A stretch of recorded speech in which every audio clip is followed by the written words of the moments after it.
What's up YouTube, Webberz05 here coming at you today with Q&A number 42.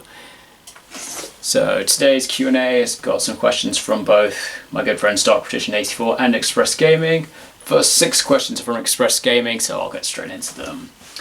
1. Thoughts on all Stardust Dragon forms? So when I read through these questions when they were posted, I checked it through. Stardust Dragon has like 10 forms on its own. I don't really know what all of them do because I haven't really looked into some of the newer stuff. I don't have the time, and I really don't want to have to check through every single one, so I'm just going to talk about the archetypes on each of these as opposed to each individual card. So the Stardust Dragon archetype I do think is quite interesting. When it got some support in Dawn of Majesty, I liked some of the new retrained forms. The also more recent XL Synchro Stardust Dragon that just got released in Maze of Memories looks pretty decent. Haven't really read over what it does, but apparently it seems really good because I know lots of people have been trying to pick that up recently. I'll have to take a look at that at some point.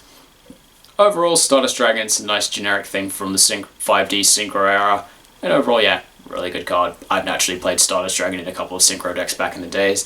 Not that I play any Synchro decks now, which I'm not really sure why. It's just hasn't really been a Synchro deck that's hit me. 2. Thoughts on Red Eyes Black Dragon. So the Red Eyes Black Dragon archetype, again, I also really like it. It was great when it got support in Clash of Rebellion and started to become like its own proper deck. Red Eyes Fusion, very strong to give off access to lots of the really good Red Eyes Fusion monsters. I think probably my favourite within the archetype would probably be Archfiend Black Skull Dragon, the basic retrain of Black Skull, which looks really cool. I kind of would want to divert away from doing the classic thing of Meteor Black Comet Dragon in the FTK, because, being honest guys, that's just kind of boring. If I'm playing Red Eyes, I'd much rather have fun doing Archfiend Skull, because you can do some pretty decent burn off of that as well. And it's just a 3200 that your opponent can't do much about in battle, so yeah, I pretty much like that one very much. 3. Thoughts on Noble Knights. So I like the Noble Knight gimmick of like equipping stuff, and then if the equips are gone, they can just re-equip themselves again, which I think is really good. Some of them I think are like really strong. Some of them are like kind of strange to me a bit. What else can I say about Noble? I've not really played too much against Noble Knights, so I'm not really entirely sure what all their individual effects do. But I will say with Noble Knights, again, I think they're interesting, but I think the main thing I disliked about it is when they got their own individual support. They got printed into probably the worst rarity I know, which is Platinum, which I just think is absolutely ugly. So yeah, wasn't really too keen on that when that came out, so that's probably why I haven't really looked too much into the deck. 4. Thoughts on Black Wings. Black Wings is probably one of my favourite archetypes in the game. It's pretty much my first main Synchro deck when I was trying to build that. I built a decent version of it in the 5D's DS game. Really enjoyed playing it. Black Wings just so much fun in being able to swarm and bust out strong monsters really quickly. When they made a reappearance in Arc 5 and got the Assault Black Wings and then just pumped their power levels up again, I'm like, dude, this is so awesome, I want to rebuild the deck. Then I did. Then I kind of got bored of it for a bit and went back to my usual stuff. The more recent support they've had now also looks very interesting. I was watching a Master Duel replay the other day of somebody dropping 3 of the Blackwing Assault Dragon and just completely decimating their opponent with huge amounts of burn, which looked rather interesting. I do still need to take a proper closer look at some of the new stuff and see what it actually does, but from what I can tell, it does look really good, so I might look into that and maybe try and up the power of my deck, but I'm not entirely sure right now. 5. Thoughts on some of your favourite number monsters. So I had to look through the number archetype and think through what kind of the number monsters I like, but Thinking back over it, I don't really use too many number monsters in my deck. Probably the only one I've played recently would be Hope Harbinger, which was when I was playing Draco Slayers. But that's because it's a spell negate, so lots of people use it. But thinking through the archetypes of numbers, I think probably my favourite number would be 103 Ragnar 0, simply because I've done some pretty fun things with it back when I first played Odd Eyes. Probably my favourite thing that I do with it is summon Perform Power Whip Snake, flip the attack points of an opposing monster, make Ragnar 0, pop it, draw a card. So easy to combo off with that. So yeah, that was a lot of fun, and I've enjoyed using her every now and then. Yeah. 6. Thoughts on Dragon Maids. So the Dragon Maid mechanic in switching themselves between their two kind of forms of like the maid form and their dragon form, pretty interesting. Naturally, assuming that's based on the lore of what it's based off of. So yeah, they're pretty interesting in terms of that, and some of the artwork is quite good as well. I'm honest though, frankly, I'm not particularly fond of the fusion monsters because they're kind of annoying to deal with. Xiao in particular, I've had quite a few situations on Master Duel where I've gone against Xiao and I just got so pissed off I had to just quit. Yes, I am guilty of rage quitting in matches, but guys, sometimes there are just those cards where you're just like, I don't want to have to deal with this, and then so the easiest thing for me to do is just leave. Okay, and then the last 9 questions are from my good friend Dark Magician 84, who appears to be continuing his questions about warrior monsters. So let's go into that. 1. Thoughts on number 39, Utopia. Utopia, nice generic Xyz from the original Zexal era. Pretty good. He's had some pretty nice upgraded forms. I think probably my favourite upgraded form from him probably would have to be Utopia, probably either Utopia Ray Victory or Utopia Beyond. Utopia Beyond, which I played in Pendulum Magicians because it had really easy access to rank 6s, and also you combine it with Odd Eyes, you're just smacking your opponent for 5k, which is fun. And if they've got 2 monsters on the field, you just got game on board. So yeah, can't argue with that. But Utopia Ray Victory I also really liked from back in the day when I played a Utopia deck. It's kind of like the best monster you could go into at the time. Rank it up using Numeron Force, negate your opponent's entire field, and then just attack. Can't use spells and traps. Detach 1, negate that monster's effects, and gain its attack. Pretty fun. Yeah. And also, I will respect the usage of Numeron Force on the match we had when I was doing Spiral Nightmare. I extra linked you, but kept both topologics in the extra monster zone. So basically, if you did choose to summon from the extra deck, you would pay the price for it. But you just decided to get around that by setting 2 cards in your hand, use a form of a revival to bring back Utopia, activated your set Numeron Force, ranked it up into victory, and negated the effects of everything on my field, and then you flipped the Raigeki just to nuke me out, which I will admit, I do respect doing that. Very smart. 2. Thoughts on Utopia the Lightning. So Lightning was, again, similar to Utopia, pretty generic back in the day when he was played. It was like the easiest way of dealing with big monsters. I'm rather upset about that one time when I was playing Zark Magicians. I dropped Zark. I completely forgot about the existence of Utopia the Lightning, and it was essentially the only thing that could easily beat over it. The annoying thing I found with Utopia the Lightning against Zark is it also overruns Zark's ability to scale it in your Pendulum Zone, which is annoying. But that's my own fault for forgetting about the existence of Utopia the Lightning. But still, yeah, but overall, Lightning's pretty good. I've used him in several situations back in the day. So yeah, overall, pretty good. 3. Thoughts on Elemental Hero Nova Master. The Omni Fire Fusion. I think he's pretty decent. I do have one in my collection because from the Omni Fusions, it's probably my favourite one. Pretty decent in its effect of drawing you cards, but pretty sure it basically got power crept around the point when Pendulum came out, because I'm pretty sure the wording says that the destroyed monster has to go to the grave, so Pendulum's kind of just ruined the mechanic for it. Similar to what they did with lots of other stuff, but hey. But overall, yeah, Nova Master, I think he's really awesome. I think he's really good, and again, probably my favorite of the Omni heroes, probably simply because his effects pretty simple to use. Somewhat pretty easy to use. 4. Thoughts on Elemental Hero Absolute Zero? Oh, that's hard for me to say. Absolute Zero is probably one of the most annoying elemental heroes to have to deal with. Because if you get rid of it, you're going to potentially just get your board nuked unless you're sending it back into the extra deck where it won't be able to trigger. But I can't really complain about the effect. When I played Evil Heroes, I am guilty of having a copy of Absolute Zero in my extra deck because I was playing Liquid Soldier. Though I will admit, Liquid Soldier did make being able to play Absolute Zero a lot easier because you didn't have to play Bubble Man. Not that there's an issue with Bubble Man, but probably Liquid Soldier's just a little bit better.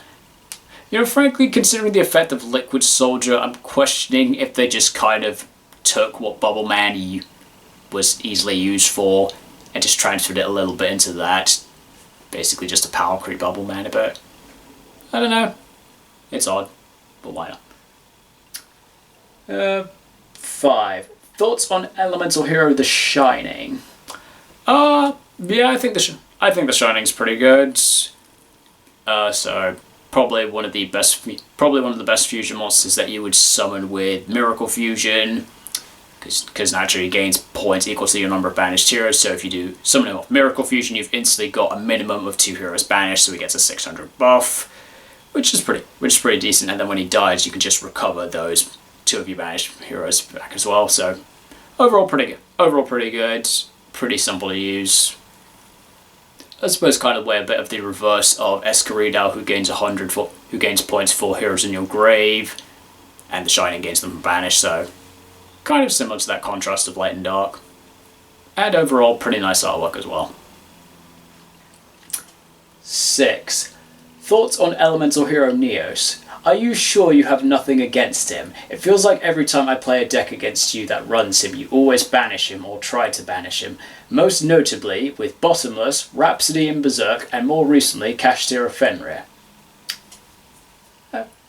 So, yes, I actually do have absolutely no problems with Elemental Hero Neos itself. I think he's a very interesting card. I like all of his Neospatian upgrade forms. My favourite's probably Nebula. I've done some fun things with Nebula. So yeah, that's pretty good. And also the most recent combination of him with Wingman into Shining Neos Wingman. I think that's really cool. So overall, I will admit, Neos does get some pretty interesting forms whenever they bring out support. So yes, I don't actually have a problem with him, but I will also address these situations that you brought up. So, in regards to when I hit him with Bottomless Trap Hole, Richie, let's be perfectly honest, back at the time when I did that was around the time pretty much everyone was playing Bottomless Trap Hole. I was also pretty new at getting back into the game, so I didn't exactly have the most amount of cards to range through of what I could do. So I think you're just going to have to get over the fact that I did it, because, as I said, everyone was playing Bottomless Trap Hole at that point. At some point, you're just going to Bottomless Trap Hole something that you consider a threat at the time. So yeah, get over it. As for the Rhapsody in Berserk, considering the stuff you had available in your graveyard, Neos was the easiest thing to get rid of, and also I did so because I knew it would help ruin your strategy in being able to win, because I knew your deck was riding heavily on Elemental Hero Neos. So while I have nothing against Neos, I simply decided to remove the Neos because I knew it would make it more difficult for you to try and win. There's nothing wrong with me doing that if I know it's going to help me try and win. So get over it. And in regards to the most recent one with Fenrir, I don't really know why you're complaining about me attempting to banish it with Fenrir, because in regards of when I tried to do it, there are 2 main reasons why I don't think it should matter. 1, at the time, it was the only face-up card on your field. Fenrir can only target face-up cards, So essentially it was the only card I could target. Plus, Neos has more attack points than Fenrir, so I can't attack over it in battle, so I'm just going to do the easy effect, declare an attack into it, and then activate the effect to banish it. Simple as that. That was the only reason I tried to do it. 2, as I said, I don't know why you're complaining about it, because when I did declare my attack and targeted Neos, you just changed Super Poly and fused both of them together into Elemental Hero Gaia, so I didn't even get to do anything with it anyway. So what difference does it make if I tried to banish Neos? So yeah, I have absolutely nothing against Neos. The only reason I've ever tried to get rid of it is simply because I know by removing Neos, it's one of the easiest ways to slowly weaken down the deck to make it easier to beat, which is typically how most of my games work. I think typically from a strategic point of view, figure out how my opponent's deck works, and then try and remove. And then if I know how my opponent's deck works, and I remove one of the key parts of it, it makes it substantially easier to beat. Similar to like a footstool. So, say a deck you've got with Neos is a footstool.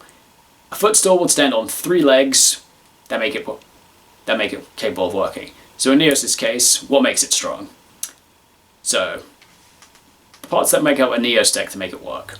Neos itself, the fusion monsters, I'm not really sure what the third one is, but it does have some pretty decent search and recover ability. So, Neos, powerful fusions, search, and good search ability on power cards. Those are the 3 parts of your footstool that allow Neos to stand, all equal. Now, what happens if I take one of those parts out of the equation? It's now standing on 2 legs. It can't balance itself. It falls over. Simple as that. That's typically the system I like to work through when I play. I examine what a deck does, figure out what it needs to function, and then I just try and remove one of those pieces to make it easy to beat. Simple as that. Nothing against Neos. It's just how I play. 7. Thoughts on Dark Magician Knight. I do quite like Dark Magician Knight. He's got very nice artwork. It was really cool seeing him in the anime, in the tag duel with Yugi and Joey against the Big Five. That was a pretty nice way for it to debut. Also, when the card first got released in Parallel Rare, which is quite a nice rarity. You never really see it anymore. So yeah, overall really good. Though, I have to say, I don't think I've actually seen a deck I don't think I've seen you playing Dark Magician Knight in a deck, which, frankly, a little bit upsetting. I think it would be pretty interesting then to try and either build a deck around or try and teching it into something. But naturally, that's completely up to you. But if you've ever thought of trying to do something around Dark Magician Knight, I'd definitely be interested in seeing that. 8. Thoughts on Guildford the Lightning. So Guildford the Lightning is probably one of my favourite warrior monsters in the game. I absolutely love Guildford's effect. Tribute it with 3 monsters, and then you just get to nuke your opponent's board with monsters. That basically used to be in one of my old strategies back in the day before I got into like proper competitive Yu-Gi-Oh! When I was like fully casual back at my old school. I think the only issue with Guildford the Lightning is being able to generate 3 monsters back then was so difficult. I mean, it's a lot easier now, but still, committing 3 monsters just to tribute them off to summon Guildford when we're pretty much in the position where now we're like, the gods have so much easy support. If you've got 3 monsters, you might as well just play a god-related strategy. So I think it could be nice if Konami could release some like decent support for Guildford the Lightning to make him more viable to use. Maybe do something like do like a Joey styled set. Maybe release some of that Landstar support card that Joey used in the anime, like Landstar Forces, which summoned as many Landstar monsters as possible from his hand, which he then tributed off for Guildford the Lightning. So yeah, I think that could be pretty interesting. But who knows? And question 9. Thoughts on my favourite Link monster, Blackluster Soldier, Soldier of Chaos. BLS Soldier of Chaos is probably, I completely agree that he's one of the... Yes, he's a great Link's monster, and he's probably one of my favourite Link monsters in the game. I have been in competitive matches, I've had a couple of situations where I'm pretty much stuck, and Soldier of Chaos, he was just able to get me out of it pretty easily. So yeah, absolutely loved being able to do. Absolutely love Soldier of Chaos and what he's able to do. And having three flexible effects is really useful, that he can just banish a card, gain 1500 attack, or give himself a second attack on the next turn. Frankly, I can understand. But frankly, I feel if you're going for the second attack, you're probably just trying to show off at that point. Personally, I feel he could just have the second attack built in, but then he'd probably... I feel if he could just have the second attack built in, that would be really decent. But I can understand the purpose. But typically, I find when I'm using Soldier of Chaos, I'll just use it for its effect to banish something. Because frankly, getting the attack buff won't necessarily help me out that much, but it kind of depends on the matchup and what position I'm in. And so guys, that's all the questions on today's Q&A, so thank you very much to my friends for your questions, amusing as always. And if anyone else has any questions for me, I do these Q&As every Wednesday, UK time, morning or afternoon, depending on my schedule. Thank you so much for watching guys, and I will see you next time.